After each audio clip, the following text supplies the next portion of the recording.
At the orientation banquet, the dean arrogantly asked the female students in attendance to introduce themselves. The women all felt offended, but to maintain their composure, they could only force smiles. One female student stood up, saying she came to Harvard because she didn't want to get married, didn't want to be a nurse or a teacher, but the dean cut her off. The student stood there awkwardly when Ruth stood up, knocked over the utensils beside her, drawing everyone's attention to herself. I'm at Harvard to learn more about his work, so I can be a more patient and understanding wife. The crowd laughed, and this obvious sarcasm left the dean looking embarrassed. The next day in class, the professor asked students to present cases. Ruth was the first to raise her hand, but the professor ignored her, calling on another male student instead. The male student couldn't come up with an answer, so Ruth raised her hand again. The professor glanced at his roster, noted her name, but chose to ignore her once more.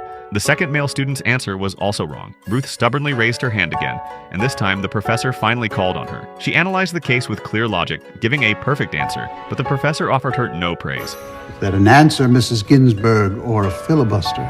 But this didn't diminish Ruth's excellence. 3 years later, Ruth graduated with outstanding grades, earning dual degrees from Harvard and Columbia. But when she went for job interviews, she was rejected by 12 law firms. She worked hard to prove herself, but they said if they hired a woman, the employees' wives would be jealous. Ruth fell into deep despair. To survive, she accepted a teaching position at Rutgers University.